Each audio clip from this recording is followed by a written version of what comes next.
I'm Laura, and today in this video I want to share with you some really good practical tips on how you can cook kale.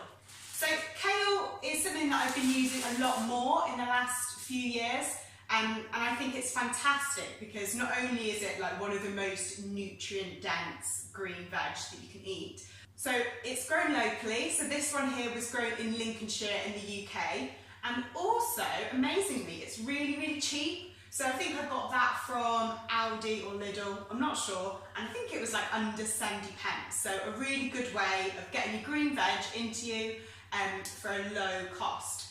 So today I'm going to give you 3 different ways that you can cook kale. Because sometimes I know for myself, I'm not really sure how to prepare a vegetable. And also sometimes if you're just steaming or boiling, it can get a bit boring. So this is a way to really make kale really tasty and something the whole family can enjoy. So the first way of cooking kale that I'm going to share with you today is making kale crisps. So this is ridiculously easy, and I didn't realise how easy it was until the first time I tried, and I was quite amazed by how tasty they are. So basically all you need to do is you need to get, I've got a bowl of kale, so I've washed this and that's all I've done with it. So I've got some kale. All I'm going to do is I've got some extra virgin olive oil. So I'm going to drizzle probably around 2 tablespoons. So what you want is you just want to be able to coat all of the kale because that's what gives it its real crispiness. It's also really good to add some salt, I feel, to kale, especially if you're making these crisps, because it does make it obviously saltier and just makes it more indulgent. It makes it feel like if you were going to substitute it with like a potato crisp, and it just gives it that same kind of satisfaction that you would get. So I've got some pink Himalayan salt. It's got slightly more kind of like minerals and nutrients to it. But then again, I'm not using a huge amount, so if you are just going to use your normal table salt, again, that's fine. It's all just doing what is easy for you, really, and if just using what you've got in your cupboard is better, then amazing.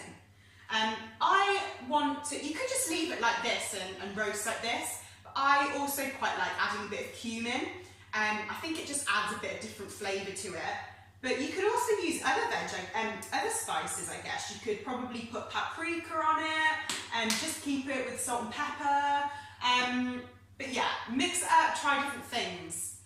So this is where you get stuck in. So you're just going to make sure that the oil and the herbs are completely coating the kale. So now I'm just going to pour it onto a roasting tray.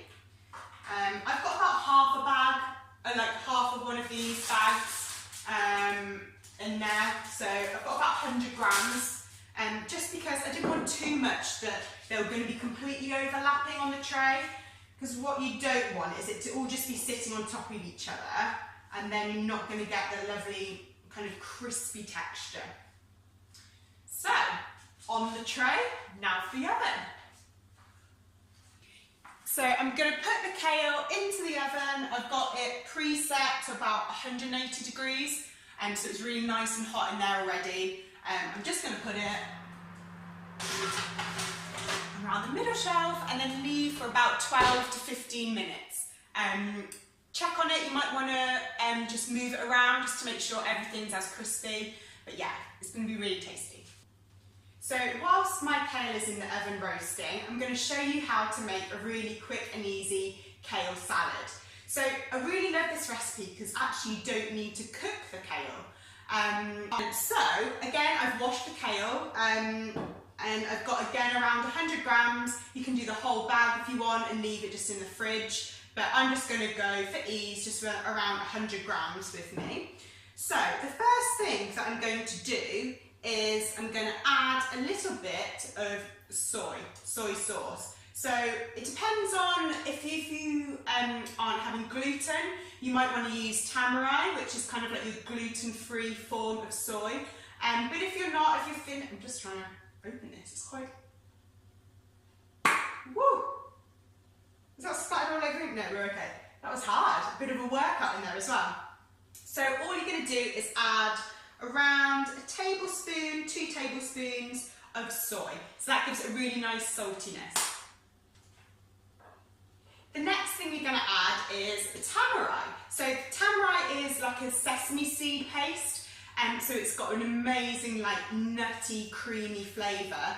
And obviously all it is sesame seeds kind of like whizzed up, so it hasn't got any of the nasties in there.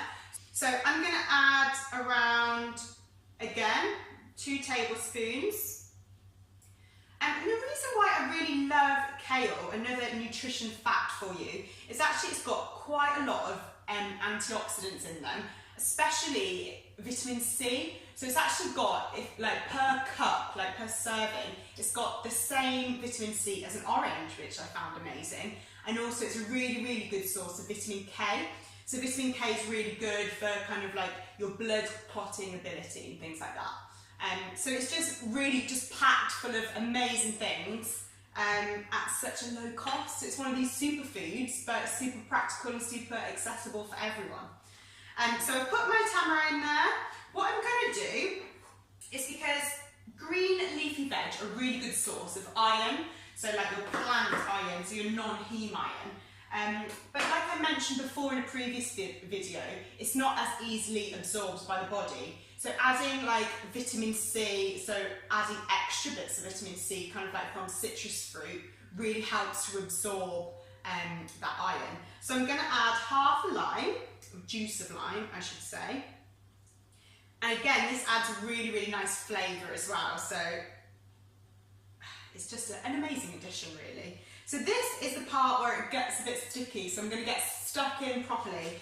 And it sounds really, really weird, but you're going to be massaging your kale, okay? It sounds very strange, but basically by massaging it, you're actually breaking down some of the fibres. So if you just eat kale quite as it is, quite raw, it can be quite hard to digest. And so by like using the tops of your fingers just to rub together, it actually starts breaking it down. So you're breaking down and preparing your food without cooking it. So it's a really good way of making sure you keep all the nutrients in there.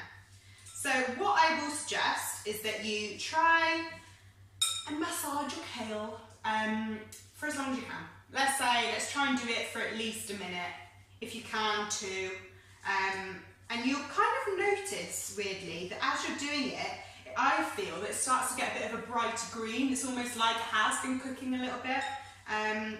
So just do that for as long as you can. Right, so I've been massaging for quite a while now, and the salad is pretty much there. All I'm going to do now is I'm going to add some pomegranate seeds. And the reason I like to add pomegranate seeds is because it just gives it a really lovely sweet texture, gives it an extra bit of crunch, and just brings it alive. And also it makes it look really pretty, which is also a really good benefit, I feel. If your eyes are happy, your tummy's going to be happy as well. So yeah, so that's pretty much it. Number 2 is the kale salad. So my third kale recipe that I'm going to share with you today, it's a bit of a cop-out. I'm not actually going to make it, I'm just going to tell you about it. So the third way is just adding kale to your stir fry. So I know a lot of the times you can get like your pre-packaged stir fry mix, which is great if you're really, really in a rush. But it's always so much better to use foods that haven't been processed as much. So with my stir fries, I love to base it on kale. So that is the main bulk of it. So rather than sometimes you get kind of like the cabbage, things like that, I use kale. I also like to add loads of different veg, like carrots. I like to add anything basically that I've got, pepper, mushrooms, and a little bit like the kale salad that I showed you earlier. I really love adding the flavours of soy and also the flavours of the sesame seed paste, tahini. So what I will normally do is I'll normally cut up some garlic and ginger, put that in the wok, cook that up a bit, and get the smells really going, and then I'll start adding all my veg, my tomatoes, my carrots, my kale, and then I've got the soy sauce and I've got the tahini. And what it really does is all the different flavours really complement each other, especially the tahini, which I love. I keep going on about it, but the really creaminess to it. And then if you wanted, you could add some kind of chicken breast, or you could add some extra peanuts on the top when you finish. but I think kale is such a good way to base your stir fry on, and it's so easy to do. So I've just got my kale crisps out of the oven, and here they are. So you might be able to hear that crispy loveliness, so crisp, little crisps. And also my kale salad is looking amazing and ready to go. So thank you for joining me, and I hope you've learned some good ideas of how you can cook kale in the future. And please subscribe to my channel if you want to see more videos around nutrition, happiness, well-being, mindfulness, and just anything that will hopefully make you smile. And if you also want to carry on the conversation or give me some tips of what videos you'd like to see, please comment below or follow me on Instagram at mind_nourishing. Thank you for checking in, and I will see you soon.